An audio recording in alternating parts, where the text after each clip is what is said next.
வணக்கம் மக்களே. ராமாயணம் ஒரு சாதாரண கதை இல்ல. இது நல்லதுக்கும் கெட்டதுக்கும் நடக்கிற ஒரு தர்ம யுத்தம். ஒரு மெல்லிய கோடு, அந்த கோட்டின் இந்த பக்கம் நல்லவன், அந்த பக்கம் கெட்டவன். அந்த கோட்டை கடக்கிறவன் யார்? அதுதான் இந்த கதையோட மையம். பொதுவா நாம கேட்டதெல்லாம் ராமன் நல்லவன், ராவணன் கெட்டவன். ஆனா இந்த கதை அவ்வளவு சிம்பிள் இல்ல. ஒரு கேள்வி, உண்மையிலேயே யார் நல்லவன்? தன் தங்கச்சி சூர்பனகைக்கு நடந்த அவமானத்துக்காக போருக்கே தயாரான ராவணனா, இல்ல தன் மனைவி சீதையையே மக்கள் முன்னாடி சோதனைக்கு உட்படுத்திய ராமனா? கதைப்படி சூர்பனகை ஒரு பெண். அவள் மனசுக்கு பிடிச்சவனை பார்த்து ஒரு ப்ரப்போசல் தான் வைக்கிறாள். ராமர் அதை நிராகரிக்கிறார். அது சரி. ஆனா அடுத்த நொடி லக்ஷ்மணன் அவளோட மூக்கை அறுக்கிறார். ஒரு பெண்ணின் அவமானம், அவள் கத்தல், அது சென்றடைகிறது லங்கையின் அரசன் ராவணா. தங்கச்சி அவமானப்பட்டதை கேட்டு ராவணன் குதிக்கிறான். தன் வீட்டு பெண்ணுக்கு நீதிக்காக அவன் செய்யறது சீதையை கடத்துவது. ஆனா ஒரு முக்கியமான விஷயம், சீதா அசோகவனத்தில் இருந்த காலமெல்லாம் ராவணன் அவளை தீண்டவே இல்லை. அவருக்கு ஒரு சாபம் இருந்தது. அனுமதி இல்லாமல் பெண்ணை தொடினால் அவனுக்கு அழிவு. இதையும் தாண்டி அவள் மீது கண்ணியம் காட்டான். ஆனா போர் முடிந்த பிறகு என்ன நடந்தது? ராமன் சீதையை மக்கள் முன்னாடி தீக்குளிக்க சொல்றார், அவளோட தூய்மையை நிரூபிக்க. இப்ப நீங்க சொல்லுங்க, தங்கையின் மானத்துக்காக போராடி உயிர் கொடுத்த ராவணனா நல்லவன், இல்ல தன் மனைவியை சோதித்த ராமனா நல்லவன்? சீதா தீயிலிருந்து வெளியே வந்தபோது நிரூபிக்கப்பட்டது அவளோட தூய்மை மட்டும் இல்ல, ராவணனோட கண்ணியமும். அப்படின்னா ராவணன் ஒரு அசுரனா, அல்ல ஒரு மிஸ் அண்டர்ஸ்டுட் ராஜாவா? நீங்க என்ன நினைக்கிறீங்க? கெட்டவனா நல்லவனா? மனிதனா கடவுளா? ராவணனா ராமனா? இந்த வீடியோ முடிச்ச பிறகு உங்க பதிலை கமெண்ட்ல சொல்லுங்க. மற்றொரு மிஸ்டீரியஸ் பயணம். ஆலியை அம்பு வைத்து வீழ்த்துகிறார் ராமர். இதன் காரணமாக சுக்ரீவனுக்கு ஆதரவாக இருந்த மொத்த வானர படைகளும் ராமரின் பின்னால் வந்து நிற்கின்றன. இப்போது கதையை தொடரலாம். பாலம் அமைத்து மொத்த படையும் இலங்கை நோக்கி முன்னேறுகிறது. ராமரும் லக்ஷ்மணனும் ஒரு பெரிய மலை மேல் ஏறி ராவணன் ஆட்சி செய்யும் நாட்டை பார்க்கிறார்கள். அவர்கள் கண்களையே நம்ப முடியவில்லை. மாளிகைகள், கோபுரங்கள், செல்வ செழிப்பு எல்லாம் கண்களை கவரும் வகையில் தெரிகிறது. மக்களும் சந்தோஷமாக வாழ்கின்றனர். ஒரு கணம் தன்னை மறந்த ராமர் சொல்கிறார், லக்ஷ்மணா, ஒன்று கவனித்தாயா? பல புலவர்கள் நம் அயோத்தியை பூலோக ஸ்வர்க்கம் என பாடியுள்ளனர். ஆனால் அவர்கள் இந்த இலங்கையின் அழகை பார்த்திருக்க மாட்டார்கள். பார்த்திருந்தால் அவர்கள் அயோத்தியையே ஸ்வர்க்கம் என்று கூறியிருக்க மாட்டார்கள். யோசித்து பாருங்கள். தன் மனைவியை கடத்திய ஒருவரின் நாட்டையே பார்த்து ராமர் வியக்கிறார். அப்படியானால் ராவணன் எந்த அளவுக்கு சிறந்த ஆட்சியாளராக இருந்திருப்பார்? ராவணனின் ஆட்சி காலமே இலங்கையின் பொற்காலமாக சொல்லப்படுகிறது. ஒரு நாட்டை இவ்வளவு சிறப்பாக ஆட்சி செய்ய ராவணன் மிகுந்த திறமைசாலி என்பது உறுதி. ராவணன் விஸ்ரவ முனிவருக்கும் கைகேசி என்ற இளவரசிக்கும் பிறந்த முதல் மகன். அவருக்கு கும்பகர்ணன் என்ற சகோதரர்களும் சூர்பனகை என்ற சகோதரியும் உள்ளனர். இளமையிலிருந்தே குடும்பத்தின் மீது அளவில்லா அன்பு கொண்டவர் ராவணன். அவர் மிகப்பெரிய சிவபக்தர். சிவபெருமானை நோக்கி தவம் செய்து அசாதாரணமான வரங்களை பெற்றார். அதன் பிறகே அவர் லங்கேஸ்வரன் என்று அழைக்கப்பட்டார். ராவணன் உண்மையில் 10 தலை கொண்டவன் அல்ல. மனித வாழ்வின் 10 முக்கிய கலைகளில் தேர்ச்சி பெற்றவன். இசை, மருத்துவம், ஜோதிடம், அரசியல், மனோதத்துவம், மந்திரம், விண்ணியல், இலக்கியம், தந்திரம், அறிவியல் என்ற கலைகளில் தேர்ச்சி பெற்றவனால்தான் அவர் 10 தலை ராவணன் என்று சித்தரிக்கப்பட்டார். ராவணன் ஜோதிடத்தில் வல்லவர், எதிர்காலத்தை கணிக்கக்கூடியவர். அப்படியானால் சீதையை கடத்தும் போது இலங்கையின் அழிவு வரும் என்பதை அவர் அறிந்திருக்கலாமா? ஆம், தெரிந்திருக்கலாம். ஆனால் அவருக்கு விதி முக்கியமல்ல, தன் சகோதரியின் அவமானம்தான் முக்கியம். சரி, இப்போது மீண்டும் மெயின் கதைக்கு வரலாம். ராவணனுடைய படைகளும் ராமனுடைய படைகளும் போர்க்களத்தில் எதிரெதிரே வந்து நிற்கின்றன. போர் சங்கு முழங்க மாபெரும் யுத்தம் துவங்குகிறது. யோசித்து பாருங்கள், ஒரு பக்கம் தெய்வீக சக்தி கொண்ட ராமன், மற்றொரு பக்கம் அசுரர்களின் பேரரசன் ராவணன். ராவணனுடைய படைபலத்தை பார்த்து அனுமான், சுக்ரீவன், லக்ஷ்மணன் அனைவரும் அதிர்ச்சியடைந்து போராடுகின்றனர். போர் தீவிரமாக நடந்து கொண்டிருக்கும் போது ராவணனுடைய சகோதரன் கும்பகர்ணன் போர்க்களத்தில் இறங்கி அசுர வீரத்தை காட்டுகிறார்.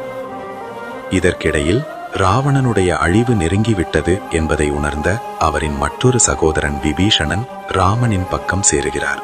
ராவணனின் வீழ்ச்சிக்கு காரணமான முக்கியமான நபர் விபீஷணன். கும்பகர்ணன் வீழ்ந்த பிறகு ராவணனுடைய மகன் இந்திரஜித் போர்க்களத்தில் இறங்கி அசாதாரணமான திறமையுடன் சண்டை போடத் தொடங்குகிறார். நாகாஸ்திரத்தை பயன்படுத்தி ராமனையும் லக்ஷ்மணனையும் தற்காலிகமாக செயலிழக்கச் செய்கிறார். ஆனால் அனுமனின் உதவியால் அவர்கள் மீண்டும் உயிர் பெடுத்து எழுந்து நிற்கிறார்கள். இதனால் கோபமடைந்த இந்திரஜித் ஒரு ரகசிய யாகத்தை செய்ய முடிவு செய்கிறார். அந்த யாகம் முழுமையாக நிறைவேறினால் அவரை யாராலும் வெல்ல முடியாது. ஆனால் ஒரு விதி உள்ளது. யாகம் நடந்து கொண்டிருக்கும் போது அதை யாராவது தடுத்தால் அவர்களால் தான் இந்திரஜித்தின் மரணம் நிகழும். இதற்காக ராமனையும் லக்ஷ்மணனையும் திசை திருப்ப சீதையின் போலியான தலையை உருவாக்கி அவள் கொல்லப்பட்டதாக செய்தி அனுப்புகிறார். அதை பார்த்த ராமனும் லக்ஷ்மணனும் துயரத்தில் மூழ்குகிறார்கள். ஒரு தருணத்தில் ராமன் போர்க்களத்திலேயே உடைந்து அழுகிறார். அந்த நேரத்தில் விபீஷணன் முன்வந்து உண்மையை வெளிப்படுத்துகிறார். என் சகோதரன் ராவணன் எவ்வளவு தவறு செய்திருந்தாலும் ஒரு பெண்ணை இப்படி படுகொலை செய்யும் அளவுக்கு அவன் கோழை அல்ல என்று சொல்கிறார். அதோடு இது போலியானது என்றும் இந்திரஜித் யாகம் செய்து கொண்டிருப்பதாகவும் தெரிவிக்கிறார். உடனே லக்ஷ்மணன் சென்று அந்த யாகத்தை தடை செய்கிறார். யாக விதிகளின்படி அந்த யாகத்தை தடுத்த லக்ஷ்மணனின் கையாலேயே இந்திரஜித் கொல்லப்படுகிறார். போர்க்களத்தில் ராவணனுக்கு மகனின் தலையில்லாத உடல் மட்டும்தான் கிடைக்கிறது. ஆனால் அதற்கு பிறகும் ராவணன் தளரவில்லை. மகனை தகனம் செய்த அடுத்த நாளே தான் இறப்பான் என்பதை முன்கூட்டியே அறிந்திருந்தும் தன் படைகளின் முன் நின்று போருக்கு தயாராகிறார். போர் மீண்டும் தொடங்குகிறது. அந்த நேரத்தில் ராமனின் வீரத்தை நேரில் காணும் ராவணன் ஒரு கணம் அதிசயத்தில் ஆழ்கிறான். இப்படிப்பட்ட ஒரு மாபெரும் வீரன் எனக்கு எதிரியாக வந்திருக்கிறான் என்று அவன் மனதில் பெருமை கொள்கிறான். அந்த தருணம் ராவணன் ஒரு கொடிய அசுரன் மட்டுமல்ல, ஒரு உண்மையான வீரனும் கூட என்பதை காட்டுகிறது. உண்மையான தலைவன்தான் எதிரியுடைய வீரத்தையும் பெருமையையும் பேசுவான். இதற்கு பிறகு இந்த அண்ட சராசரமே அதிர்ந்து போகும் அளவுக்கு ஒரு ஆக்ரோஷமான போர் ராமனுக்கும் ராவணனுக்கும் இடையில் நடக்கிறது. மனிதனுக்கும் கடவுளுக்கும் இடையிலான போர். எல்லோருக்கும் தெரியும், கடைசியில் ஜெயிக்கப் போவது கடவுள்தான். போர்க்களத்தில் ராமனுடைய சரமாரியான அம்புகள் ராவணனுடைய உடலை துளைத்து தசைகளை தாண்டி எலும்புகளையும் கிழித்து பின்புறம் வரை பாய்கின்றன. அந்த வேளையில் ராவணனுடைய உடல் மண்ணில் விழுகிறது. அந்த நொடியில் இந்த பூமியில் தனது கடைசி சுவாசத்தை போர்க்களத்தில் எடுத்துக்கொண்டிருக்கிறார் ராவணன். வாழ்க்கையின் கடைசி தருணத்திலும் கூட அவருடைய மனதில் ஓடிக்கொண்டிருப்பது அவரது தங்கையின் நினைவுகளே.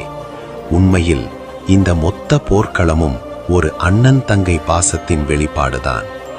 நாடு அழியும் என்று தெரிந்தும் தங்கையின் மானத்திற்காக போர்க்களத்தை நடத்தி இப்போது பூமி தாயின் அரவணைப்பில் படுபதாக இருக்கிறார் ராவணன். ராவணன் தோற்றான் என்று நான் ஒருபோதும் சொல்ல மாட்டேன். யோசித்து பாருங்கள், கடவுளுக்கே எதிராக 13 நாட்கள் போராடியவன் அவன். 13வது நாளில்தான் ராவணன் வீழ்த்தப்படுகிறான். அது மட்டுமே போதும் அவன் வீரத்தை சொல்ல. ராவணனுடைய வாழ்க்கையின் கடைசி நேரத்தில் ராமன் லக்ஷ்மணனை அழைத்து ராவணனிடமிருந்து வாழ்க்கை உபதேசங்களை கேட்க சொல்கிறார். முதலில் லக்ஷ்மணன் தயங்குகிறார், எதிரியின் காலில் விழுந்து உபதேசம் கேட்பதா என்று. அப்போது ராமன் சொல்கிறார், இந்த போர்க்களத்தில் சுத்தமான வீரன் யார் தெரியுமா? நானோ நீயோ இல்லை. அங்க மரணப்படுக்கையில் படுத்திருப்பவன் ராவணன்தான். அதை கேட்ட லக்ஷ்மணன் ராவணனுடைய பாதத்தில் விழுந்து உபதேசம் கேட்கிறான். உயிர் பிரியும் அந்த தருணத்திலும் ராவணன் 3 முக்கியமான உபதேசங்களை அளிக்கிறார். முதல் உபதேசம், நல்ல விஷயங்களை ஒருபோதும் தாமதப்படுத்தாதே, அதை உடனே செய். ஆனால் கெட்ட விஷயங்களை முடிந்தவரை தாமதப்படுத்து, காலமே அதற்கு முடிவு கொடுக்கும். 2வது உபதேசம், உன் கருத்துக்கு எதிராக பேசுபவர்களையும் உன்னுடன் வைத்துக்கொள். அப்போதுதான் நீ தவறு செய்தாலும் அதை சுட்டிக்காட்ட யாராவது இருப்பார்கள். 3வது உபதேசம், உன் தேரோட்டி, காவலன், சமையல்காரன், முக்கியமாக உன் சகோதரன், இந்த நாள் வரையும் ஒருபோதும் விரோதப்படுத்தாதே. நீ எவ்வளவு பெரிய வீரனாக இருந்தாலும் உன்னை வீழ்த்தக்கூடிய வழி அவர்களுக்கு நன்றாக தெரியும். இதை சொல்லிக்கொண்டே விபீஷணனை நோக்கி பார்த்து ராவணன் தனது கடைசி வார்த்தைகளை முடிக்கிறார். அடுத்த நொடியே அவரது உயிர் பெறுகிறது. இப்போது சொல்லுங்கள், இந்த கதையில் ஹீரோ யார், வில்லன் யார்? மீண்டும் அந்த மெல்லிய கோடு. ராவணன் நல்லவனா அல்லது ராமன் நல்லவனா? யோசித்து பார்த்தால் இருவரும் அவரவர் தர்மத்திற்காக போராடியவர்கள். தங்கைக்காக போரிட்ட ராவணன் நல்லவன்தான். ஆனால் அதனால் ராமன் கெட்டவனாகிவிட முடியாது. உண்மையில் இந்த கோட்டுக்கு அப்பால் இருக்க வேண்டியது ராமன் இல்லை, விபீஷணன் தான். ஆம், ராவணனை கொன்றது ராமன் தான். ஆனால் அதற்கு காரணம் விபீஷணன். ராவணனுடைய ரகசியங்களை வெளியிட்டதும் ராமனின் மூலம் அவனை வீழ்த்தியது விபீஷணன் தான். ராமாயணம் ஒரு மிக பெரிய இதிகாசம். அதில் ராவணனுடைய பக்கம் முழுமையாக சொல்லப்படவில்லை. இப்போது நீங்களே சொல்லுங்கள், இந்த கதையில் ஹீரோ யார், வில்லன் யார்? உங்கள் கருத்துக்களை கமெண்டில் பகிருங்கள்.